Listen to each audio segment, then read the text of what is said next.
Bendiga, hermanos. Qué maravilloso tiempo hemos tenido hoy aquí, pudiendo celebrar o dar gracias a Dios por las madres. Yo quisiera tener una oración especial por las madres de nuestra congregación, dando gracias a Dios por cada una de ellas y pidiendo que en su gracia Él pueda continuar levantando madres esforzadas que no se guían según la cultura, sino según lo que dice su palabra. Vamos a hacer algo. Todas las madres que están aquí, pónganse de pie. Yo tengo un regalo especial. Aparte de un regalo que le dieron al entrar, una flor, algo que se hizo muy bonito para ustedes. Pero son muchas. Entonces yo quiero que ahora se queden de pie solamente las abuelas. Solo las que son abuelas se quedan de pie. Si tú eres abuela, te quedas de pie.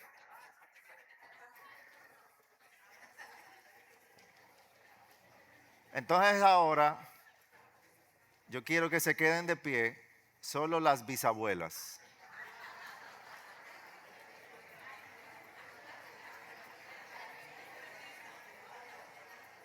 Hay varias bisabuelas. ¿Cuántas bisabuelas son? Una, dos, tres, cuatro, cinco, seis. Seis, siete. Y una pregunta. ¿Y si se quedan de pie solo la tatarabuela? ¿Hay tatarabuelas aquí? ¿Cuál es tatarabuela? Una tatarabuela Gertrudis solamente. ¿Hay otra tatarabuela? Puede levantar la mano si hay otra tatarabuela. Bueno, Gertrudis, tatarabuela. Gertrudis se ganó el premio. Un aplauso para Gertrudis.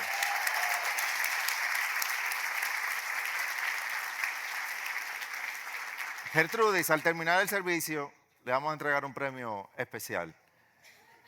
Atención, Camila, que me ayude ahí ahorita. Pero ahora las madres, pónganse de pie de nuevo y vamos a orar por ustedes. Vamos a orar por ustedes. Vamos a incluir en la oración a algunas madres que no están aquí porque sus niños están enfermos. Kevin y Dalia internaron a sus hijos hoy.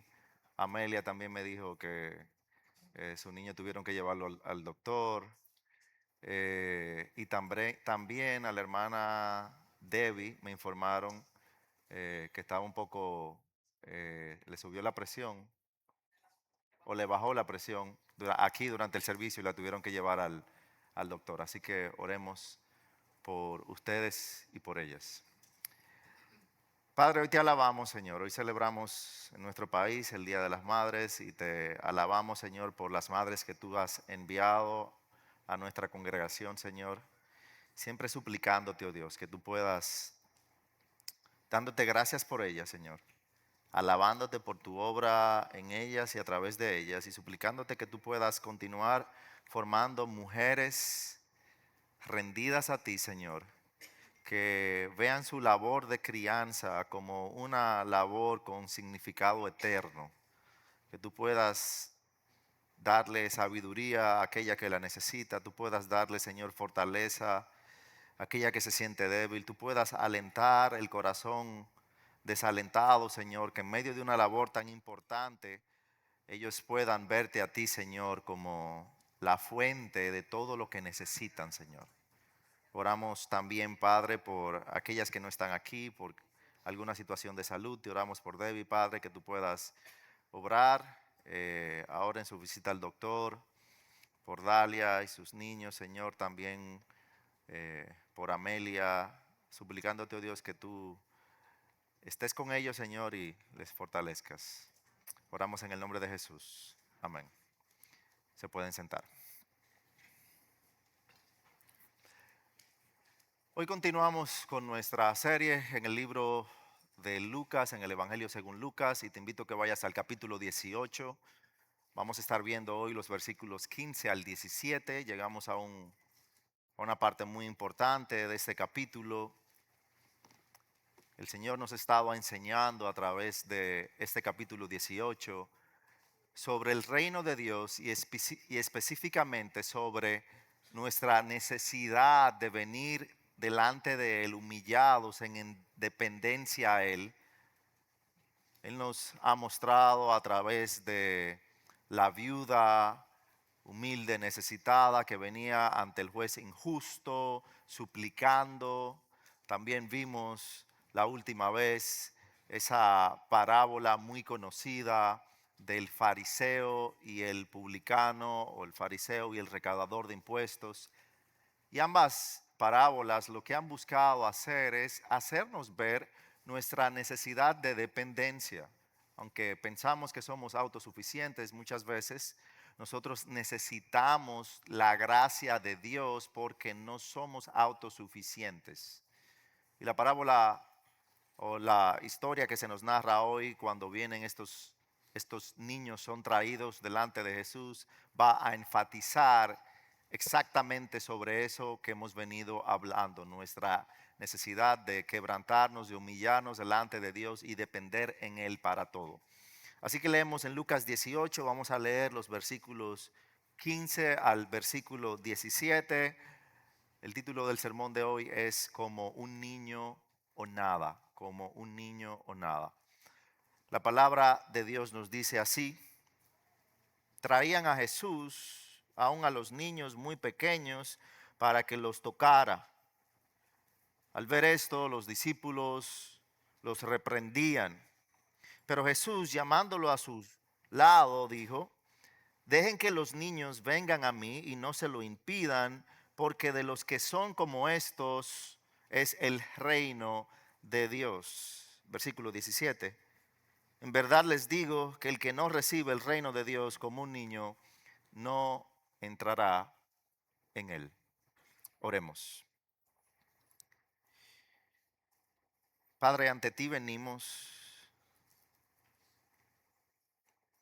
conscientes, oh Dios, y reconociendo que muchas veces venimos erróneamente ante ti como si fuéramos personas capaces, dignas o merecedoras. Y ahora venimos, Señor, como pecadores necesitados de tu gracia.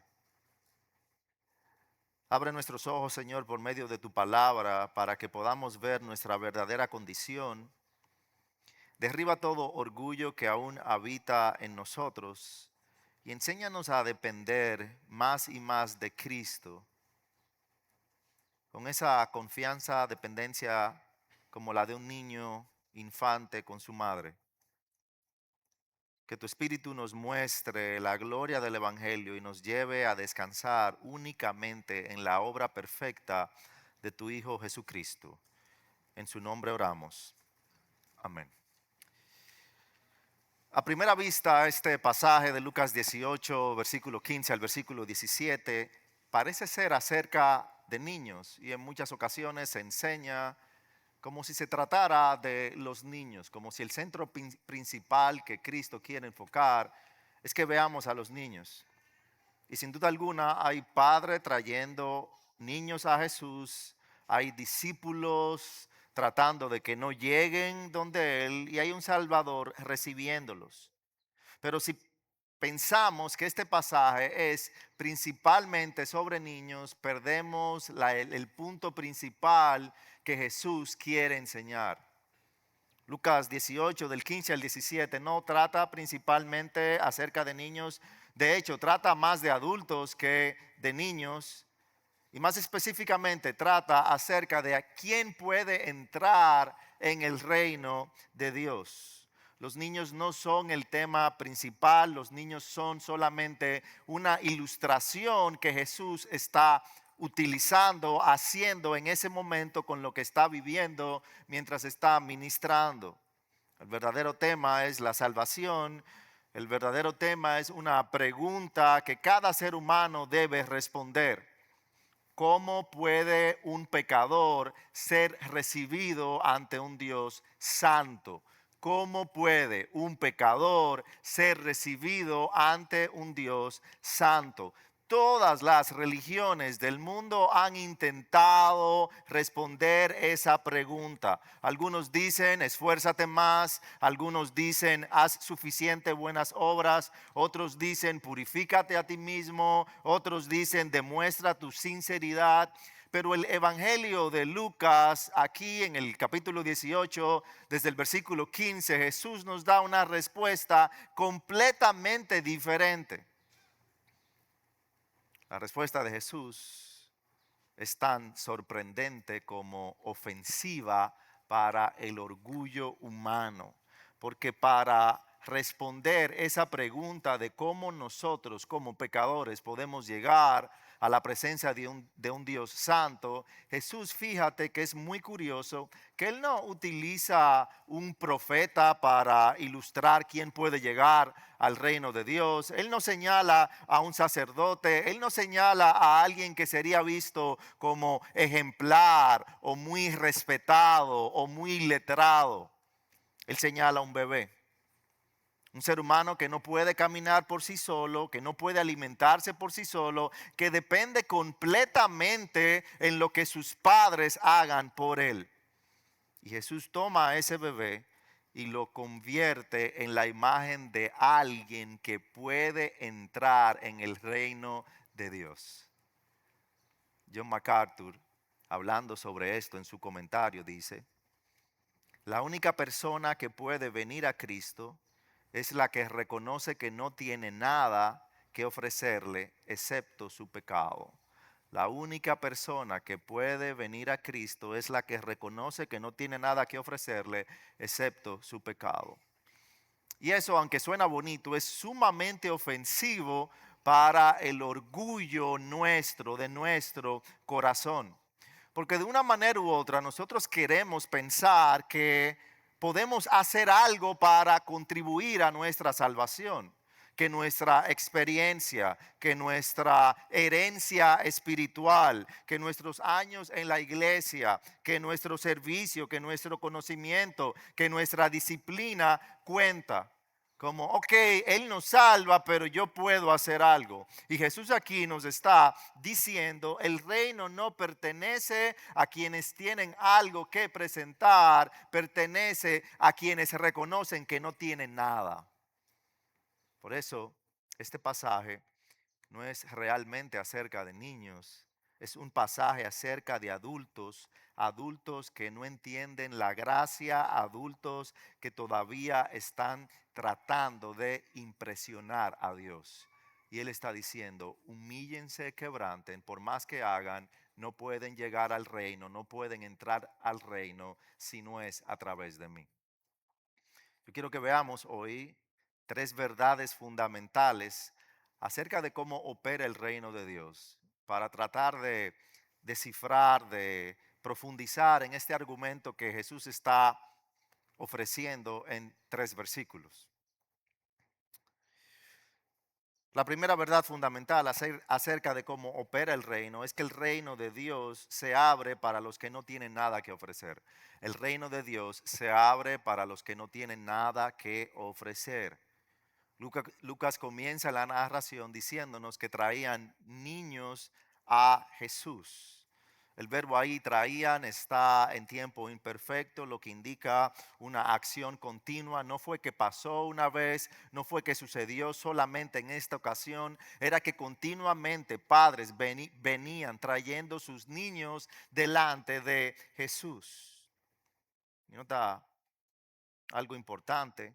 Lucas no usa la palabra común que se usaba para referirse a niños. Él utiliza el término griego brefos, la misma palabra que puede traducirse como infante, que habla de un lactante, de un niño completamente dependiente, que no puede hacer nada por sí mismo. No es que están trayendo jovencitos delante de Jesús. Lo que Lucas está señalando aquí es que están trayendo lactantes, infantes de solo algunos meses delante de Jesús. Y es interesante que Jesús, al llamar la atención sobre estos infantes que pueden entrar al reino de Dios, Él no está utilizando un héroe espiritual. No está utilizando el ejemplo de un rabino, de un fariseo, de un escriba. De nuevo, piensa por un momento en lo extraño de esto.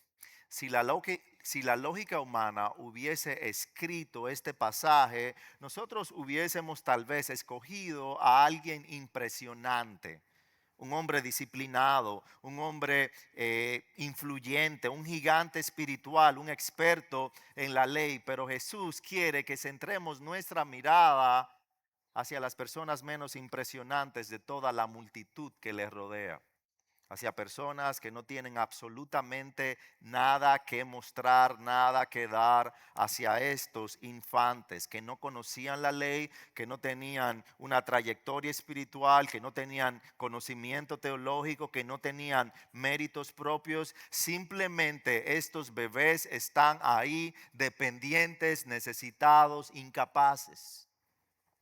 Yo creo que precisamente por eso Jesús los convierte en una ilustración para la enseñanza que Él quiere traer. Porque lo que Él quiere destruir no es solamente el pecado escandaloso, Él quiere destruir la autosuficiencia religiosa. No olvidemos el contexto. Hace algunas semanas vimos el ejemplo de el escriba, del fariseo y el publicano. El fariseo llegó lleno de méritos, diciendo: gracias Dios que no soy como los pecadores, que no soy adúltero, que no robo, y gracias que no soy como este otro, como el recaudador de impuestos. El fariseo se creía la gran cosa delante de Dios y estaba alardeando aún en una oración que supuestamente estaba haciendo a Dios, pero la hacía para sí mismo. El publicano, por el contrario, el recaudador de impuestos, llegó vacío. El fariseo presentó sus obras, el recaudador de impuestos presentó su necesidad. Pero fíjate cómo el fariseo salió condenado y Jesús nos dijo al terminar el versículo 14 que el recaudador de impuestos salió justificado. Ahora Jesús pone delante de nosotros una ilustración viva de esa misma realidad. Él está continuando, enfatizando en lo que ya viene diciendo. Y yo creo que ahí encontramos una de las verdades más confrontadoras, si entiendes la gracia, pero a la vez más ofensivas del Evangelio. La entrada al reino de Dios nunca ha sido para los capaces, para aquellos que se creen buenos. Nunca ha sido para aquellos que creen impresionar a Dios o a los hombres. Nunca ha sido para los autosuficientes. El reino pertenece a quienes reconocen que espiritualmente están en bancarrota, necesitados de la gracia de Dios. Y la Biblia confirma esa realidad. La Biblia nos dice claramente que no somos tan buenos como creemos, ni tan capaces como pretendemos. Pablo declara en Romanos capítulo 3, versículo 10 y 11, no hay justo ni aun uno, no hay quien entienda, no hay quien busque a Dios.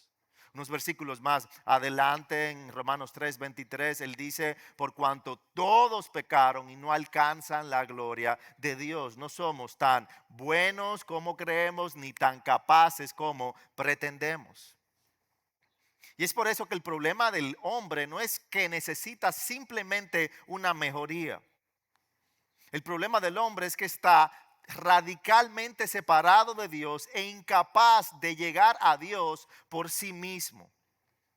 La cultura moderna nos dice que el ser humano necesita educación, que el ser humano necesita autoestima, que el ser humano necesita herramientas, pero la Biblia dice que nuestro problema es mucho más grave, más profundo. Nuestro problema es espiritual, nuestro problema es el pecado. Por eso Pablo utiliza una imagen aún más fuerte en la carta que él escribe a Efesios, en Efesios capítulo 2, versículo 1. Él dice que Él les dio vida cuando estaban muertos en sus delitos y pecados. Observa esa metáfora de Efesios 2:1. Pablo no dice que estábamos enfermos, no dice que estábamos débiles, no dice que estábamos confundidos. Él dice que estábamos muertos en nuestros delitos y pecados. Y piensa algo: un muerto no puede cooperar nada para ser resucitado. porque está muerto, no tiene vida. Eso es exactamente lo que hace la gracia de Dios tan maravillosa. Piensa en Lázaro, en Juan capítulo 11. Piensa cuando Lázaro muere, que Jesús llega a Betania. Lázaro tiene 4 días que había muerto. Él no estaba enfermo, él no estaba débil, él no estaba confundido, él no estaba dudoso, él estaba muerto. De hecho, a pesar de que reconocían la autoridad de Jesús, cuando Jesús llega, la condición de Lázaro era tal que empiezan a acusar a Jesús de que ya tal vez no iba a poder hacer nada por los días que Lázaro tenía muerto. Sin embargo, en Juan capítulo 11, versículo 43, se nos dice, no que Lázaro pidió ayuda a Jesús, sino que Jesús le dijo a Lázaro, Lázaro, sal fuera. Lázaro, sal fuera. ¿Qué contribuyó Lázaro para ser resucitado? ¿Qué él hizo? Él le ofreció un brindis a Jesús, él se vistió bonito para que Jesús, ¿qué hizo? Nada. Él no cooperó, él no pudo hacer nada porque él estaba totalmente muerto. Eso es lo que Pablo está diciendo en Efesios capítulo 2. Y eso es exactamente lo que Jesús está tratando de ilustrar con esta imagen de los bebés infantes viniendo, siendo traídos delante de él. La salvación comienza cuando Dios actúa sobre personas incapaces que no pueden hacer nada por sí mismas. Por eso estos bebés son una ilustración tan maravillosa, tan poderosa de la gracia de Dios. Representan la incapacidad absoluta del ser humano para salvarse, pero también representan la gracia, la compasión, la misericordia de nuestro Dios. El bebé es una ilustración perfecta de la bancarrota espiritual. No puede producir nada, no puede contribuir nada, solo puede recibir. Y esa es exactamente la condición del pecador ante Dios. Ante Dios. No hay nada que podamos hacer.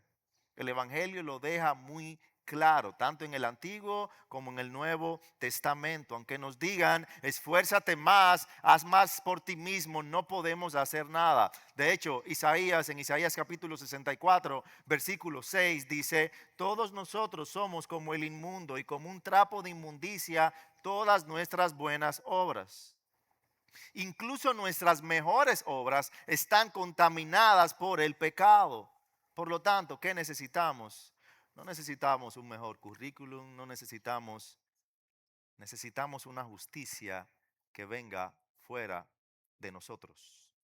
Martín Lutero, antes de morir, escribió, somos mendigos, esta es la verdad. Somos mendigos, esta es la verdad. Y eso es exactamente lo que Jesús está enseñando aquí. ¿Qué implicación tiene eso para nosotros? Número uno, esto nos lleva a renunciar a nuestra confianza en nosotros mismos. Eso te debe llevar a ti a renunciar a toda confianza en ti mismo.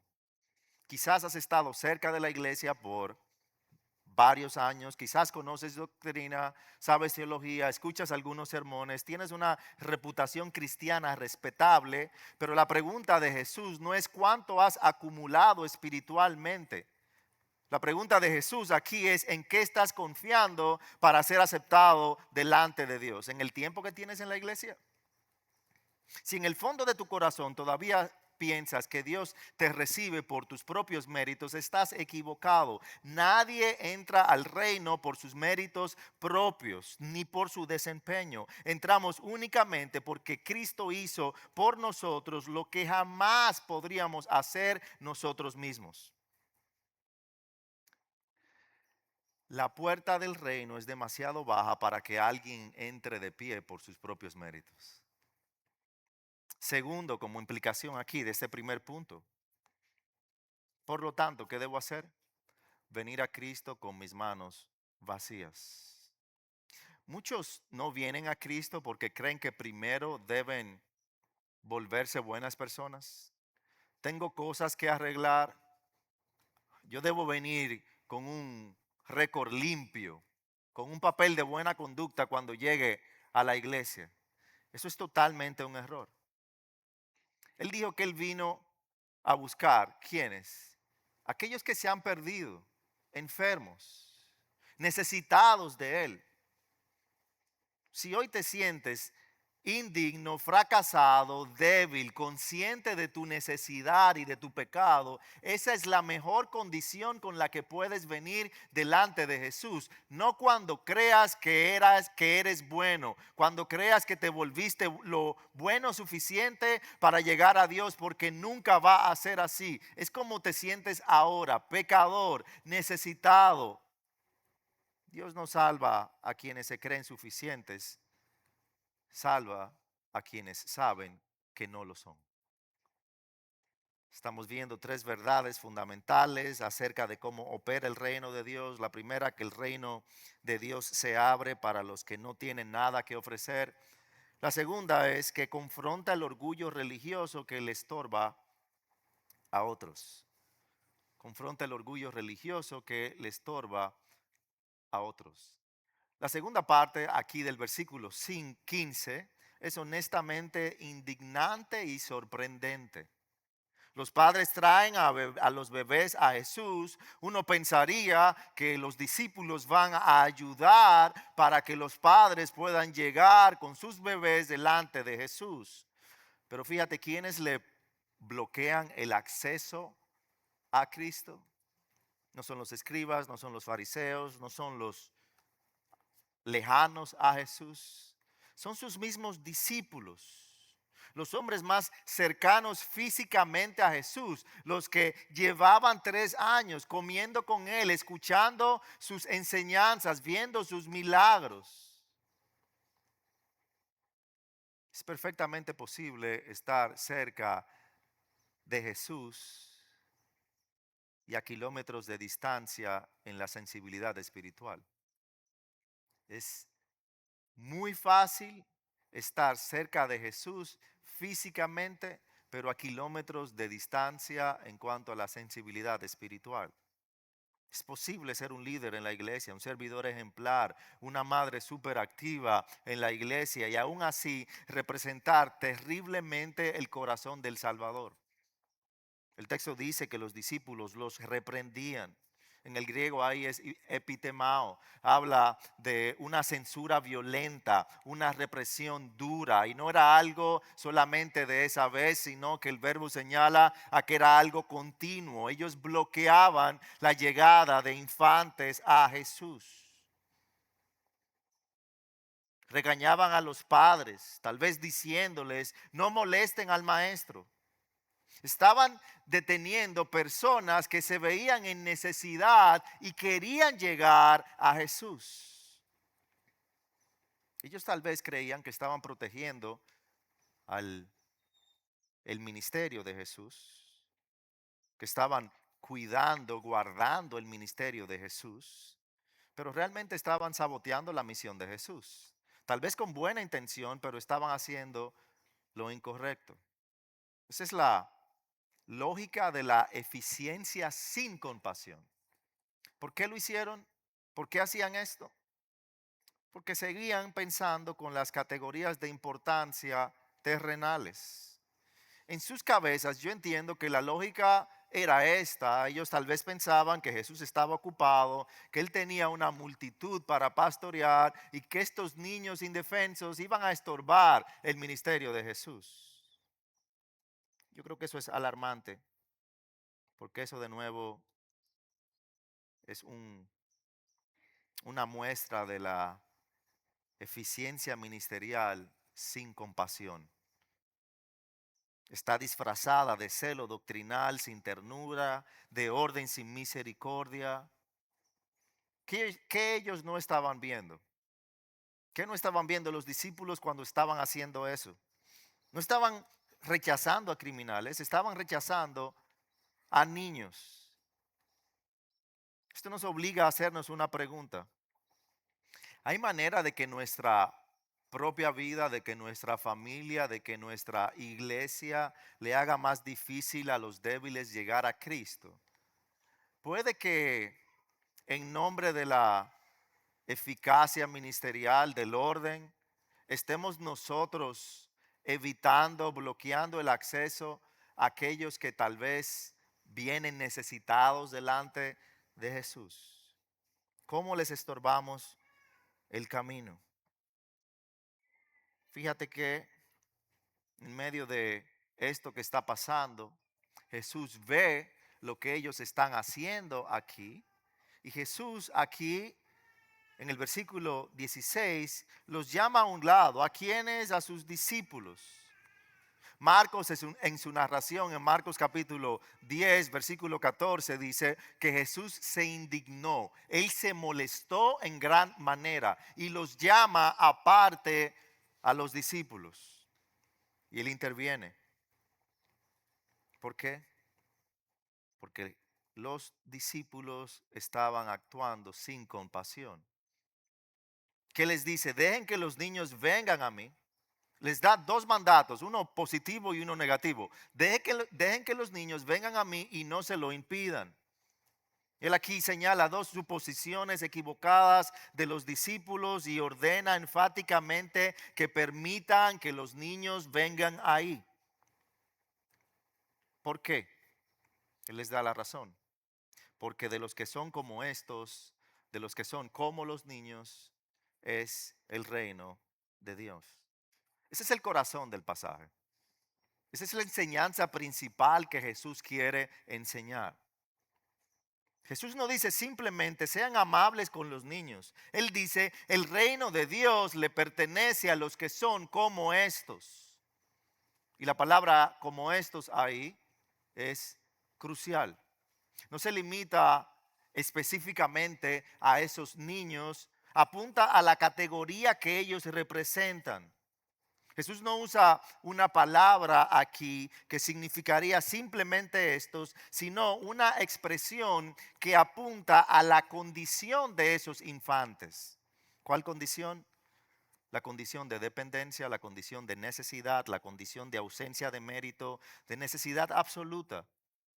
El reino le pertenece, el reino está abierto a los que no pueden reclamarlo como salario. Pertenece a los que lo reciben como gracia, sabiendo que no son merecedores, como el publicano, como el recaudador de impuestos, del cual habló en los versículos anteriores. Ahí Jesús está destruyendo el sistema religioso del mérito. Ahí Él está destruyendo el orgullo humano. Ahí está destruyendo la mentira y el error de creer que yo puedo llegar a Dios por mí mismo. Debemos ser cuidadosos en pensar que Jesús está diciendo que los niños son salvos porque son moralmente puros. Él sabe por cuanto todos pecaron, ellos vienen, David lo dijo en el Salmo 51, vienen, nacen en una condición de pecadores. Pero también es cierto que lo que Jesús está mostrando ahí es una compasión especial de Dios hacia los débiles, hacia los niños, antes de llegar a una condición de responsabilidad moral. Yo creo que eh, eh, esa compasión de Cristo, ese abordaje con tanta gracia, con tanta ternura, debe ablandar nuestros corazones. Cristo no tiene dureza espiritual, dureza religiosa como los discípulos. Cristo no ve a los débiles como una interrupción de su ministerio. Cristo no mide la dignidad por la productividad. Él no mide el estatus de las personas por lo que las personas le puedan traer. Su reino pertenece a los necesitados. Y si el reino de Dios pertenece a los tales, entonces muchos adultos religiosos están más lejos del reino que los niños que ellos menosprecian. ¿Cómo podemos aplicar esto? Bueno, Y aquí quise poner una aplicación pensando en los padres y pensando en este día del Día de las Madres. Número uno, hagan de Cristo la prioridad de sus hijos. Yo creo que muchas veces los padres podemos bloquear el acceso a Jesús de nuestros hijos cuando tenemos una cosmovisión terrenal, presentando un cristianismo, un evangelio muy superficial, donde lo prioritario en mi vida y en lo que busco que mi hijo persiga es lo terrenal. Porque lo puedo llevar a tener éxito, pero no a tener éxito en lo que más importa. Muchos padres les hacen ver a sus hijos que el cristianismo, que la iglesia es una opción, cuando la escuela, las clases luego de la escuela, los deportes, la universidad, el éxito, el dinero aquí no es una opción, sino que es la prioridad. No bloquees el acceso de tus hijos. Los llevamos muchas veces a todas sus actividades, pero descuidamos su formación espiritual. De nuevo, el mayor fracaso de un padre no es que su hijo no llegue lejos en esta vida, es que llegue lejos mientras tiene una vida sin Cristo. Número dos, aplicando esto, iglesia, cuidémonos de convertirnos en un obstáculo para los débiles. Que en medio de la organización que tenemos, que en medio de la estructura que tenemos, no despreciemos a los débiles pensando que, bueno, esa persona no puede tal vez dar mucho en el servicio, no puede ofrecer mucho, no puede hacer mucho. Vamos a las personas que yo entiendo que están más necesitadas porque son personas tal vez más adultas, que pueden ofrecer más en el servicio. Los discípulos pensaban que estaban protegiendo a Jesús cuando en realidad estaban totalmente alejados del corazón de Jesús. Muchas veces valoramos más los programas que las personas. Preferimos la comodidad antes que la compasión. A veces si se sale de mi comodidad, de lo que ya yo tengo agendado para el día, yo no le presto atención. Más adelante, tal vez. Nos convertimos en una barrera en lugar de un puente. Que nadie pueda decir que encontró en nuestra iglesia una puerta cerrada cuando Cristo la tiene abierta, abierta. Y Jesús utiliza esto aquí al final del versículo 16 y nos lleva hacia la confrontación final. Porque hasta ahora los niños han servido de un ejemplo visible, pero ahora Cristo deja de hablar simplemente de los niños y lo lleva hacia cada uno de nosotros.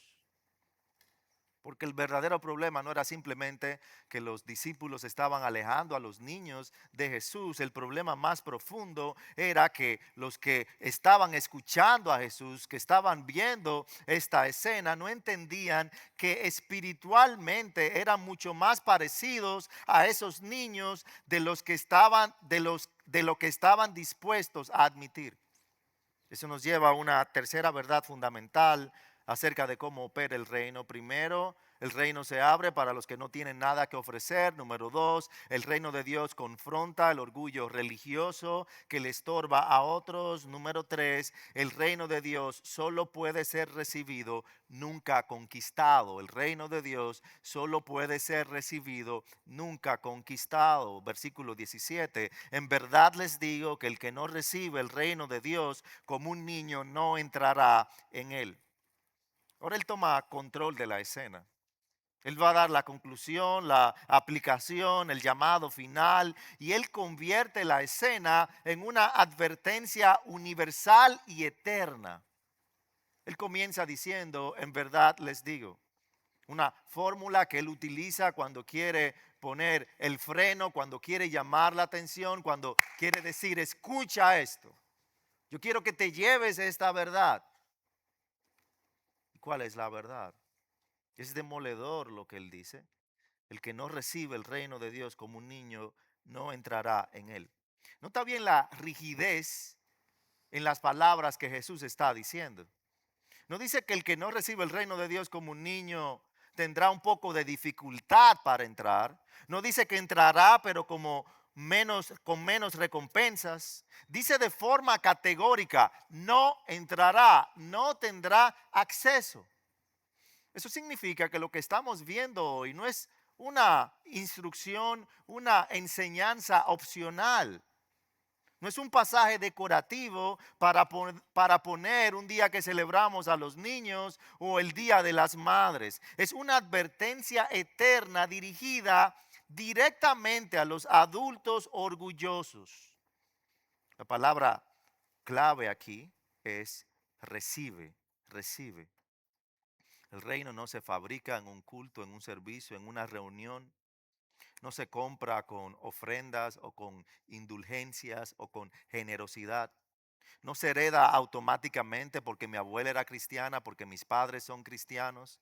No se obtiene porque tienes una membresía en una iglesia. El reino no se negocia con Dios. El reino se recibe. Se recibe. Y mira cómo se recibe. Como un niño. Como un niño. El niño no puede darle nada a su madre cuando necesita que la madre haga algo por ella. Cuando se le va a dar leche, no es que el niño saca y le dice, mami, mira, tengo hambre, toma, dame 500 pesos de leche. No. De hecho, muchas veces le vas a dar algo que él necesita y el niño está llorando. El niño está rabioso, ni quiere tomar lo que él necesita, pero la madre ¿qué hace? Se lo da porque lo necesita. Eso es el evangelio puro y directo.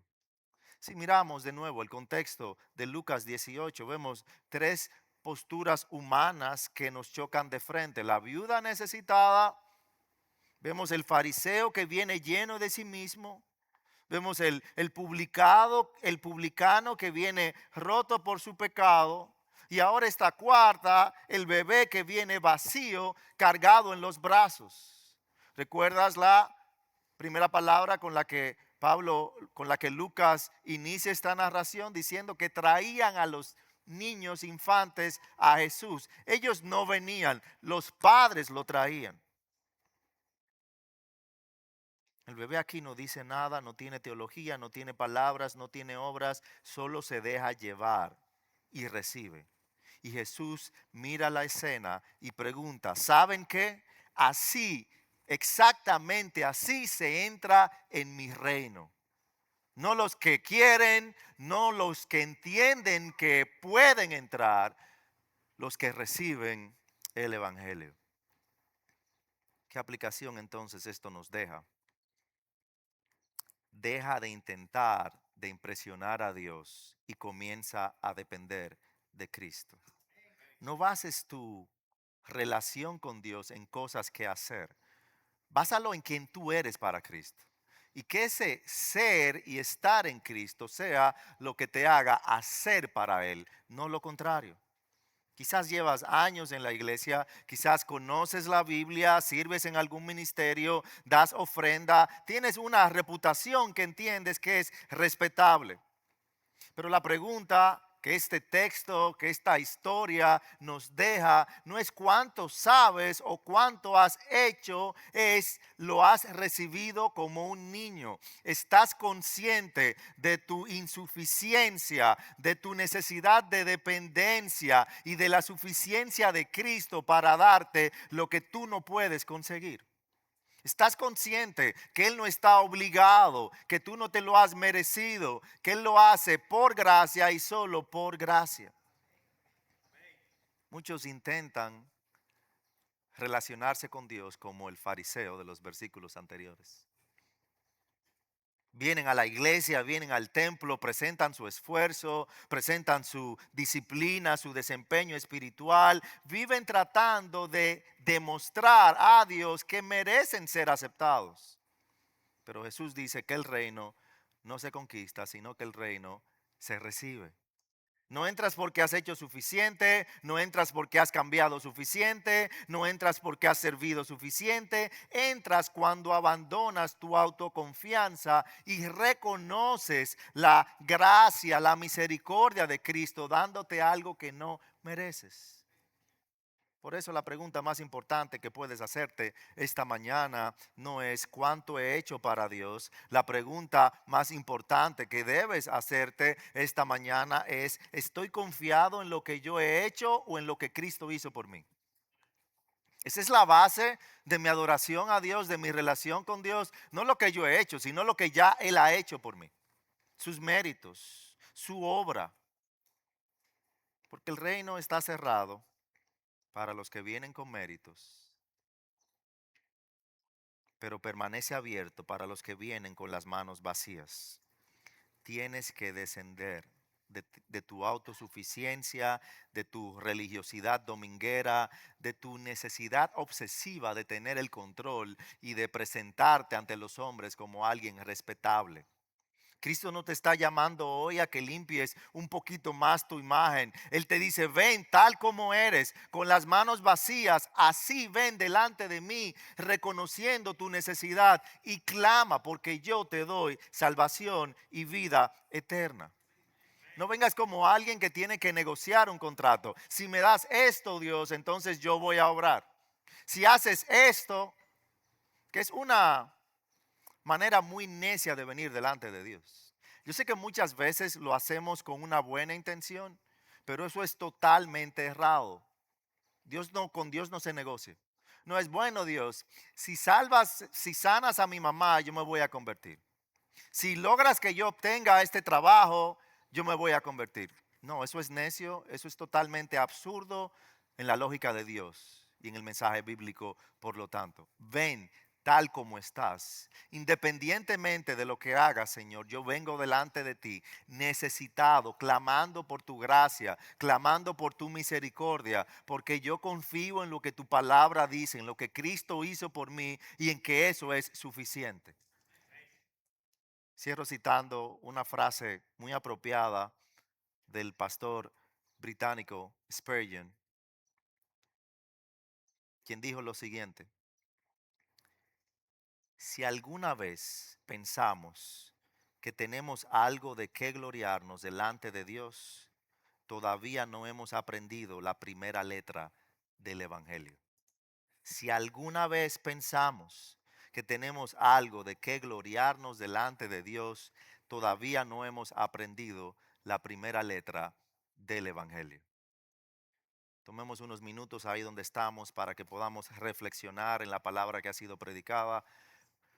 Usa este tiempo para confesar tu pecado, tu insuficiencia delante de Dios y clamar por su justicia, porque Él se acerca al corazón contrito y humillado. Reflexionemos unos minutos.